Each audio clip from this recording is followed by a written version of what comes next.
Shalom jemaat yang terkasih di dalam Tuhan. Bersyukur pada hari ini kita akan belajar kembali tentang firman Tuhan di Minggu Prapaskah. Bapak Ibu Saudaraku, ketika kita menerima anugerah keselamatan dari Tuhan dan menjadikan Tuhan Yesus sebagai Tuhan dan Juru Selamat pribadi kita, ternyata kehidupan kita tidak hanya berhenti sampai di situ saja. Tetapi kita diberikan kesempatan oleh Tuhan untuk menjalani yang namanya perjalanan rohani dalam mengikut Tuhan.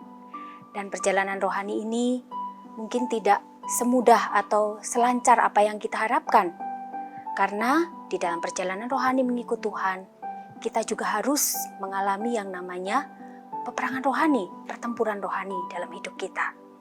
Dalam segi kehidupan kita, baik di dalam keluarga, cara mendidik anak, mengasuh anak, bahkan di dalam ekonomi keuangan kita, bahkan juga bagi anak-anak muda mencapai cita-cita mereka, studi mereka, bahkan percintaan. Banyak hal yang kita hadapi. Dan disitulah kita mengalami yang namanya peperangan rohani menghadapi dosa dan berhala-berhala yang masih ada di dalam kehidupan kita.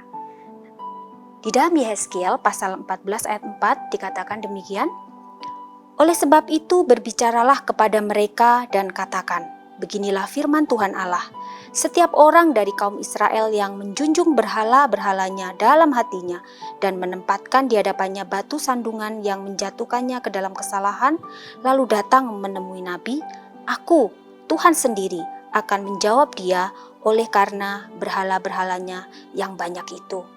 Bapak Ibu Saudaraku, berhala di sini bukan hanya berhala yang berupa patung sesembahan atau jimat-jimat, barang-barang antik atau tempat-tempat keramat yang diyakini atau dipercaya berkuasa, memiliki kekuatan tertentu. Tetapi berhala-berhala di dalam firman Tuhan ini adalah segala sesuatu, baik itu orang, tempat, atau benda yang mulai mengendalikan pikiran kita, keinginan hati kita yang seharusnya dikuasai, dikendalikan oleh Tuhan. Sehingga keinginan hati itu dipakai oleh iblis untuk menjadi batu sandungan dalam kehidupan kita, sehingga menjerumuskan kita untuk melakukan dosa lebih lagi.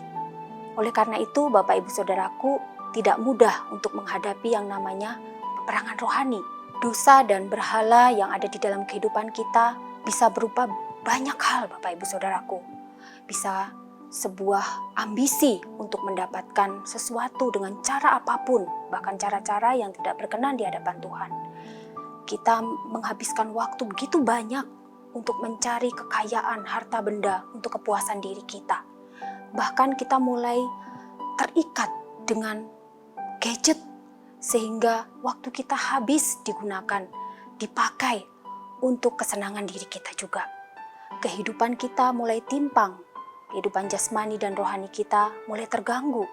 Kita mulai jauh daripada Tuhan, tidak ada lagi waktu untuk mendengarkan suara Tuhan melalui pujian, penyembahan, doa, dan firman Tuhan. Keadaan seperti inilah yang harusnya menjadi sebuah perjuangan kita untuk kita menjalani yang namanya peperangan rohani. Dan kita perlu Tuhan di dalam menghadapinya. Mari Bapak Ibu Saudaraku, kita belajar 3 hal pada hari ini. Yang pertama, ketika kita menjalani peperangan rohani ini, kita butuh yang namanya kasih karunia Tuhan. Kekuatan kita terbatas, apa yang kita miliki sangat terbatas. Sedangkan dosa begitu menjajah kita, membelenggu kita, bahkan mengikat kita dengan kuat.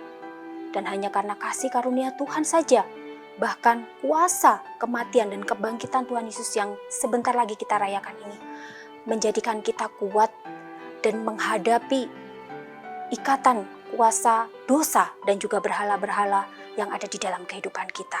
Yang kedua, Bapak Ibu Saudaraku, Tuhan menyediakan perlengkapan rohani buat kita. Di dalam Efesus pasal yang ke-6 ayat yang ke-14 sampai 17, "Jadi berdirilah tegap, berikat pinggangkan kebenaran dan berbaju zirahkan keadilan. Kakimu berkasutkan kerelaan untuk memberitakan Injil damai sejahtera. Dalam segala keadaan pergunakanlah perisai iman, sebab dengan perisai itu kamu akan dapat memadamkan semua panah api dari si jahat, dan terimalah ketopong keselamatan dan pedang roh, yaitu firman Allah." Kita tidak dapat menghadapi peperangan rohani dengan tangan kosong. Hanya dengan persenjataan dari Allah inilah yang akan menolong kita untuk menghadapi peperangan rohani. Dan yang ketiga, Bapak Ibu Saudaraku, mari kita siap berperang. Mau tidak mau, siap atau tidak siap, selama kita masih di dalam dunia ini, kita harus menghadapi yang namanya peperangan rohani.